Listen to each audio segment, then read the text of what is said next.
भारत के ग्रामीण इलाकों में अक्सर ऐसी कहानियां सुनने को मिलती हैं जहां लोग असाधारण और रहस्यमयी घटनाओं का अनुभव करते हैं।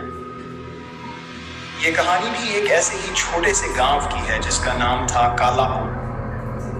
कालापुर एक घना जंगल से घिरा हुआ गांव था जहां की आबादी लगभग 263 लोगों की थी। गांव के लोग खेती बाड़ी पर निर्भर थे और अपनी जिंदगी शांतिपूर्ण ढंग से बिता रहे थे। गांव का इतिहास। गांव की स्थापना कई सदियों पहले हुई थी। कहते हैं कि इस गांव के पास स्थित जंगल में एक प्राचीन मंदिर था जिसे काली मंदिर कहा जाता था। ये मंदिर देवी काली को समर्पित था और गांव के लोग हर वर्ष यहाँ बड़े धूमधाम से पूजा करते थे। मंदिर के बारे में कहा जाता था कि यहाँ देवी का साक्षात निवास था और वे अपने भक्तों की हर मनोकामना पूरी करती थी। लेकिन इस मंदिर के साथ एक गहरी रहस्यमयी कहानी भी जुड़ी थी। गांव के बुजुर्गों के अनुसार कई साल पहले गांव में एक तांत्रिक आया था जिसका नाम था भैरवनाथ। भैरवनाथ शक्तिशाली तंत्र मंत्र जानता था और उसने गांव के काली मंदिर में अपनी तांत्रिक साधना शुरू की। साधना के दौरान उसने देवी को प्रसन्न करने के लिए कई तांत्रिक अनुष्ठान किए, लेकिन धीरे धीरे उसके अंदर का लालच बढ़ता गया।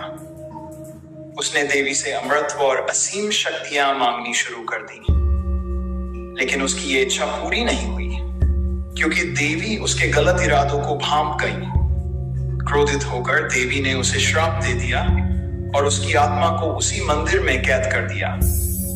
भैरवनाथ की मृत्यु के बाद से गांव के लोगों ने मंदिर जाना छोड़ दिया।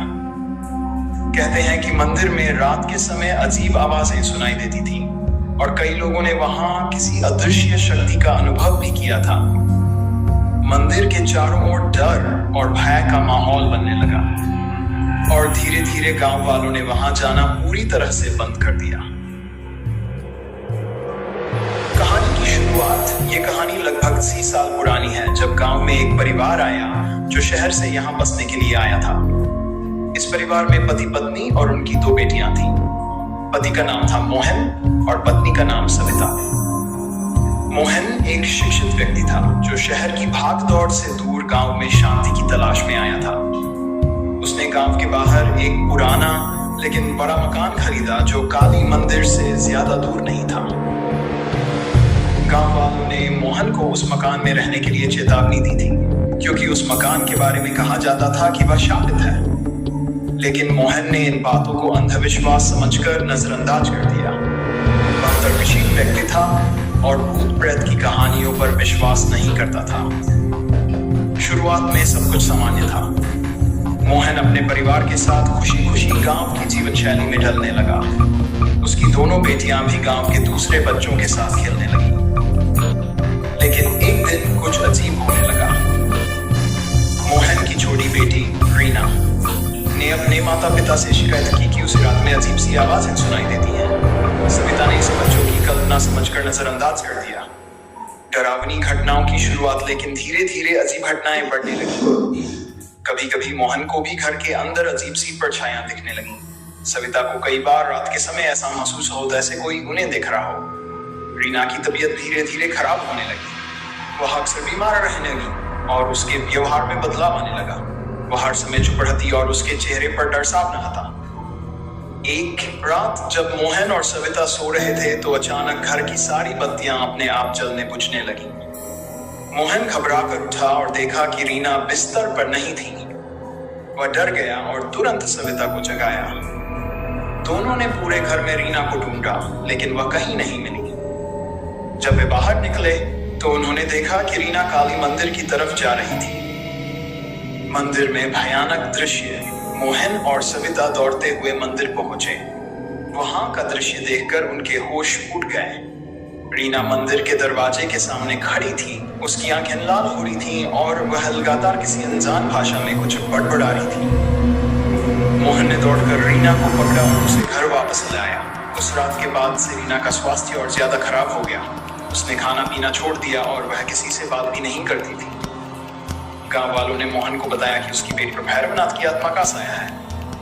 तांत्रिक की मत गांव वालों की सलाह पर मोहन ने एक प्रसिद्ध तांत्रिक को बुलाया। तांत्रिक ने घर का मुआयना किया और कहा कि इस घर में बहुत प्रबल नकारात्मक शक्तियां हैं। उसने बताया कि भैरवनाथ की आत्मा अभी भी काली मंदिर के आसपास भटकती है और वह रीना के माध्यम से अपना बदला लेना चाहती है। तांत्रिक ने मोहन और सविता को कुछ तांत्रिक अनुष्ठान करने की सलाह दी। उसने कहा कि रीना को बचाने के लिए उसे काली मंदिर में ले जाकर विशेष पूजा करनी होगी। अंतिम संघर्ष अगले दिन मोहन और सविता रीना को लेकर काली मंदिर गए। तांत्रिक ने मंदिर के अंदर एक विशेष यज्ञ की व्यवस्था की। जैसे ही यज्ञ शुरू हुआ, रीना अचानक जमीन पर गिर गई और उसके शरीर में भयानक बदलाव आने लगे। उसकी आवाज बदल गई और वह भैरवनाथ की तरह बोलने लगी। उसने कहा, मुझे अमृत चाहिए था, लेकिन तुम लोगों ने मुझे धोखा दिया। अब मैं इस गांव को तबाह कर दूंगा। तांत्रिक ने अपने मंत्रों का उच्चारण तेज कर दिया। मंदिर के अंदर हवा तेजी से चलने लगी और चारों ओर अजीब सी आवाजें आने लगी। मोहन और सविता डर के मारे कांपने लगे, लेकिन तांत्रिक ने उन्हें शांत रहने के लिए कहा। धीरे धीरे तांत्रिक के मंत्रों का प्रभाव बढ़ने लगा और भैरवनाथ की आत्मा कमजोर पड़ने लगी। आखिरकार तांत्रिक ने एक अंतिम मंत्र का उच्चारण किया और भैरवनाथ की आत्मा को मंदिर में हमेशा के लिए कैद कर दिया। रीना बेहोश हो गई, लेकिन उसकी जान बच गई। उस घटना के बाद मोहन और उसका परिवार गांव छोड़कर हमेशा के लिए शहर वापस चला गया। कालापुर गांव में फिर से शांति लौट आई, लेकिन काली मंदिर के आसपास का इलाका आज भी सुनसान है। गांव वाले आज भी मानते हैं कि भैरवनाथ की आत्मा वहां कैद है और कोई भी उस मंदिर के पास जाने की हिम्मत नहीं करता। कहते हैं जब रात होती है तो उस मंदिर से आज भी कुछ अजीब आवाजें सुनाई देती हैं, जैसे कोई अपनी आजादी की